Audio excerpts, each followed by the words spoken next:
sorry, Alice, but we have to do this.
Come on, let's go.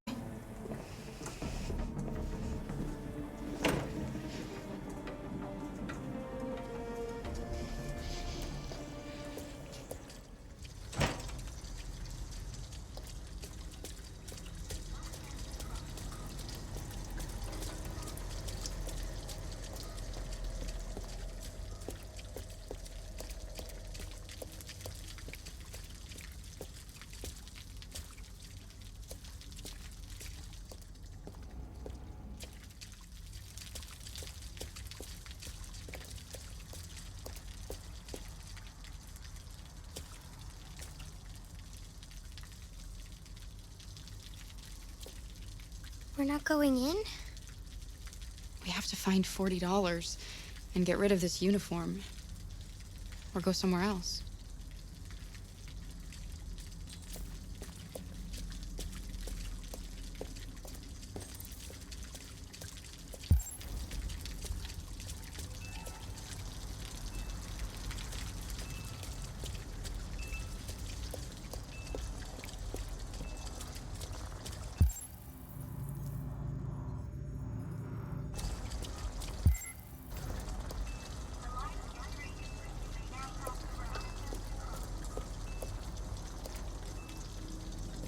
An abandoned house. At least we'd be out of the rain. Kara, I don't like this place. I know. But it's just for one night, and no one will look for us here.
It looks abandoned.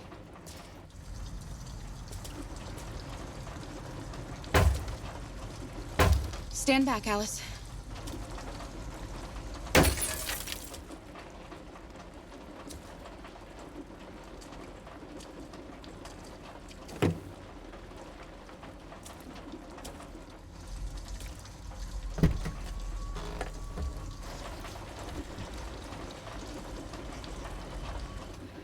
It's dry inside, and nobody will find us here.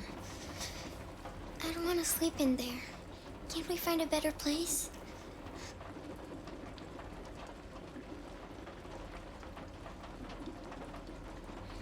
Okay.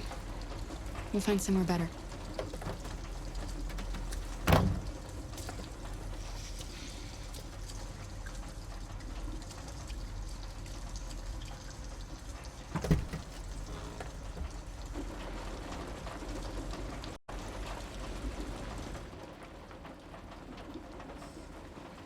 We're better off staying, Alice.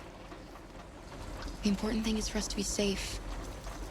And it's just for tonight.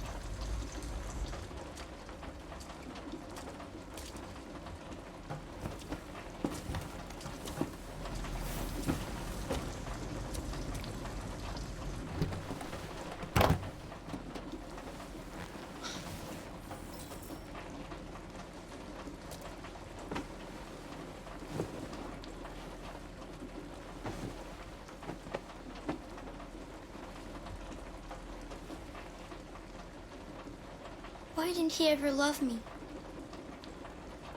Why was he always so upset with me? All I wanted was a life like other girls. Maybe I did something wrong. Maybe I wasn't good enough. That's why he was always so angry. I just wanted us to be a family. I just wanted him to love me. Why can't we just be happy? I don't know, Alice. You'll never leave me, right? Promise you'll never go. I promise. Will we be together forever? Forever.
place where we can be free.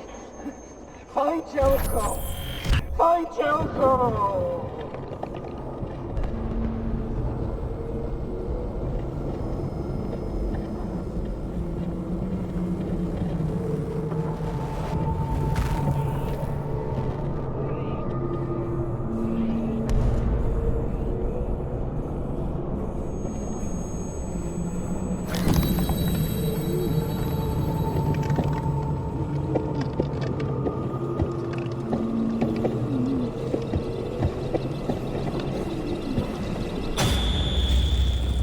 Where are you going?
don't want to live anymore.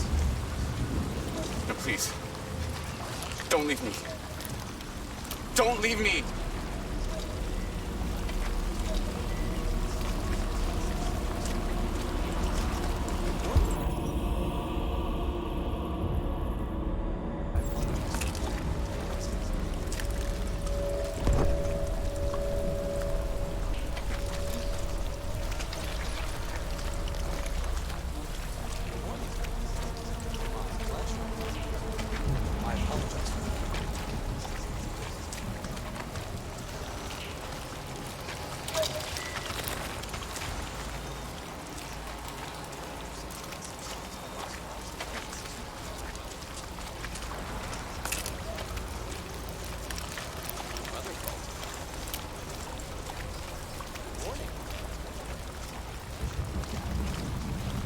Unexpected error has occurred.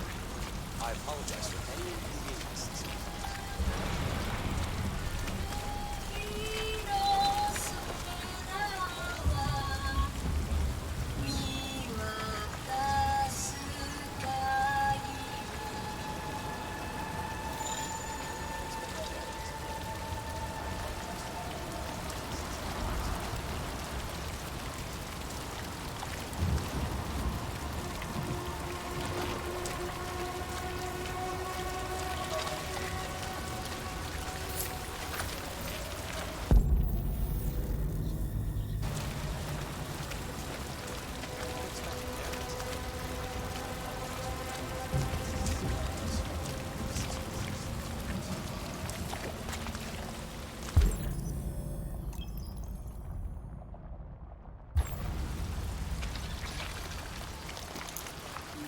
Hello.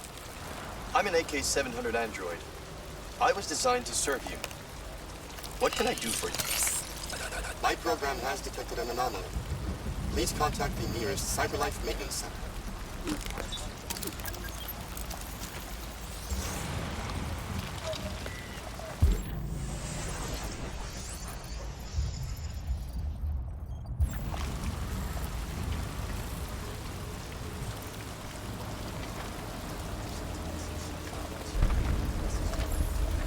Unexpected error has occurred.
Accessing the extras section.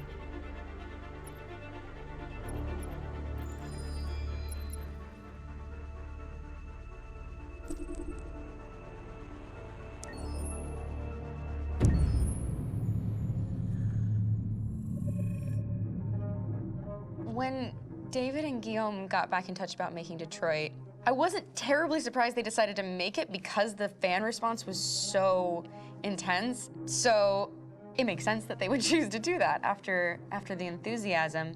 It was a challenge, and it was just an interesting thing to get my head around how to approach this character now as a different, much older person, and whether or not she had changed. And I'm very happy to say that with Detroit, I've had the opportunity to see Kara grow so much more than I ever expected. You do the housework, the washing, you cook the meals, and you take care of... God damn it, where the fuck's the rat gone now? Alice! Alice! I mean, she starts out essentially how she does in Kara in a very, not robotic, but, you know, android, other way, and getting to take this journey where she becomes more and more human as it goes on. You know, and as an actor, that's a wonderful exploration in every way, whether it's how she sits, her posture, how her voice changes, how emotions change, and how much emotion is based on things like empathy and social experience. And so having, you know, as much material as I got with David to have this huge, nuanced arc was really incredible. Why couldn't we just be happy? This experience has been quite different than the experiences I've had shooting film or TV or doing theater work. I have 83 dots on my face and a really flattering black wetsuit type thing, and you're jumping around with props, and it's kind of like being a 10-year-old imaginative kid, which is fun. There's 80 cameras around us. It's already lit. So we just shoot and shoot and shoot and shoot and shoot. There's no change of sets, there's no hair and makeup, there's no wardrobe, so we move really fast, and we'll go through about 35 pages in a day. Working in TV or film, we'll probably do 6 pages a day. It's kind of acting boot camp. It's like working out constantly. I mean, you're doing this thing, and then you got to do something that's completely other back to back to back. And so that kind of process of working is very challenging, but it's also very exciting because you just have to keep coming up with new ideas, and your head goes all over the place because you're trying to keep track of basically 4 different storylines, each different response. You shot that girl, for fuck's sake. It was a machine that looked like a girl. Yeah, I know what I should have done. I just told you I couldn't. All right, I'm sorry. The fact that David Cade, he's telling like many stories interwoven from beginning to end is super complicated and super impressive, and I have no idea how he keeps it all in his head. He's not just the writer or the director who's seeing this from the outside eye, he's also thinking about the player walking through this space. You know, only somebody who really, really loves not the work, but like these characters and these stories and cares about doing something meaningful would invest that much in it. And it's always inspiring to work with somebody who cares that much. My experience with motion capture is this one. And I found it sort of terrifying in a way, because they said the computer's going to build you. But then as we got into it, I realized all the elements of it were still artistic. I just dipped into a really brilliant setup here. I've never seen anything like it. And this won't turn me into a product because I was playing a character. So it's wonderful. In the game, Detroit comes back because of a revolutionary industrial rebirth. And there's no reason why that can't happen in Detroit, because they have such tremendous infrastructure for millions and millions of people who can very easily support, you know, a new industry. The city is really strong and resilient, but the city has also been through so much. You see the damage. But it takes that time of kind of rebuilding and reinvesting into the city that I think is happening slowly but surely. The potential of Detroit as a city is something that this game does a lot of justice to, because it would be easy to look at Detroit as some place that used to be, and that's not the case. This game provokes a lot of conversation and reflection on our potential near future engagement with machines. That's what we are to them. There's merchandise on display in a shop window. I think that a group that feels marginalized, feels like they deserve and have earned access to themselves and the environment around them, and are trying to figure out a way to articulate how to get freedom. What was I designed to be? Their slave? Their toy? It plays with your comfort levels. You think that this is fine, you're comfortable with it, until something blurs the line and throws you off, and now, do I feel differently about whether this should be allowed? Should it be banned? Should it be encouraged? You're gonna ruin our lives, and for what? For a bunch of machines? They are not machines! They are alive! I'm alive! You're alive! They're nothing! There are lots of comparable comparisons to any type of persecution of religion, race, etc., dating way back. It can't just be a video game where you shoot 'em up or where people make these choices to do whatever. I think that's the whole point. You have the choice, and you can either choose to go in one direction with your character or another. And I think that's going to be very telling about the gamer. Very telling. I think there's going to be a really strong reaction to this game, which has such a strong perspective. I'm that much more proud of it now to get to be a part of it because it's important. In this game, you're actively building and designing the character through not just what kind of shield does he have or what color hair does she have, but like their temperament and the way they deal with problems. The different endings to this game are so radically different based off maybe seemingly insignificant choices in the moment, but like life, they all add up. And can't play life again, though.